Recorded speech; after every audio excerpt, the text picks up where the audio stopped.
Hey everyone, welcome back to the channel. In the first video of a three-part series, the link is in the description below to that video, I used the winding stick method to flatten out a glued up lamination beam that I was going to use as the starting point for a machine table that I built. And today's video is going to take an in-depth look at using winding sticks. There was actually a comment that was made on the first video that the viewer said, when using the winding sticks to flatten the board, wouldn't it be a good idea to check the squareness of the reference point first, and perhaps test both ends, choosing the squarest end for the reference? And I responded, you're right, that is ultimately the best way. Even so, my process is still to square the edges of the board to the new reference face after using the winding sticks. Checking the squareness of the reference point first would definitely impact how much work it would take to square the edges to the new face. Thanks for clarifying, that is definitely better. Since then, I've thought through that and I don't think my response was accurate. I think that based on the process that I take boards through to prepare them for finished products, it makes no difference where you reference or you start, the reference point from, because you have to do the same amount of work. And I'm going to use this video today to talk about that process. So jumping right in, the process that I use to prepare wood for projects is to face joint the board. That gives me a new reference face and makes the board flat. And then I'm going to run that jointed face against the fence of the joiner and square up one of the edges to that face. So now I have a flat face with a perpendicular edge if the tool is set up right. And then the third step is to plane the opposite face so that it becomes parallel to the reference face, and that you're planing it down to its finished thickness.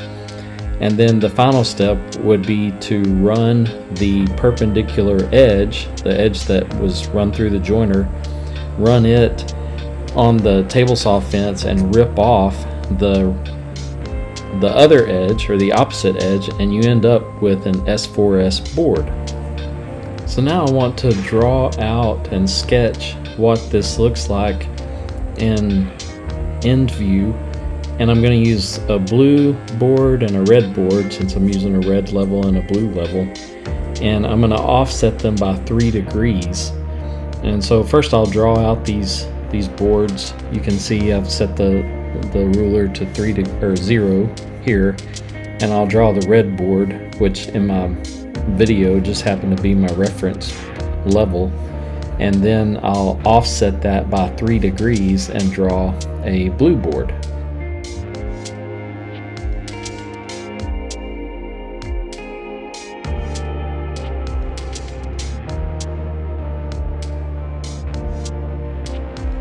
So the blue and the red lines here represent the levels that are resting on top of a board that has a 3-degree twist from one end to the other end of the board. So using the red end as a reference, I have a perpendicular edge at that point, at that end of the board, to the face that is my reference face, the red level. But by the time I get to the other end of the board, once I flatten the top surface of this board, that edge now is at an 87-degree angle. It's out of square. It's not plumb, or it's out of square to the reference face. And you'll see that when I draw this yellow line across the cutting off that top edge of the blue board.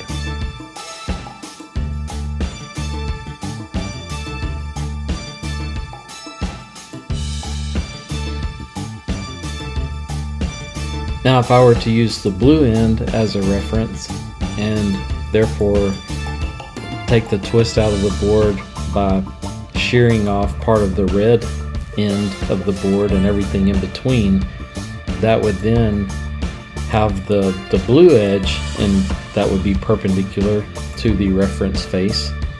But again, when I shear off by the time I get down to the red end, I shear off part of that board down there. That becomes 3 degrees out of square on that end.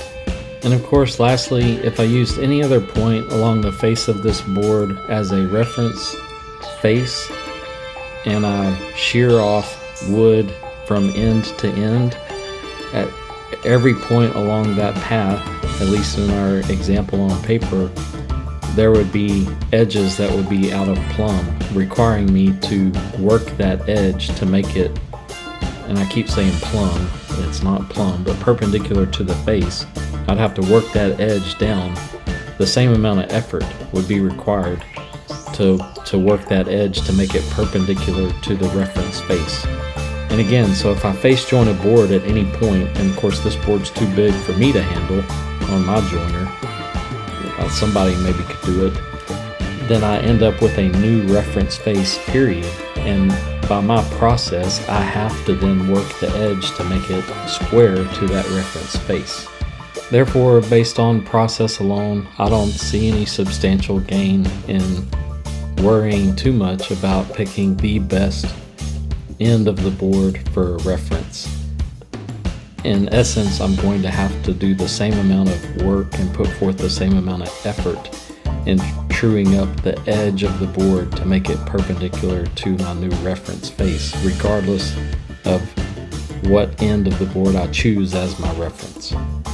Certainly, there will be variations. I'm sure there will be comments about this, and some people will see it in another way, and that's fine. But this is the process I'm going to use. I'm not going to labor too much on choosing which end to use as a reference, knowing that I'm going to put forth effort to square up the edges to that new reference anyway, regardless of which end I use.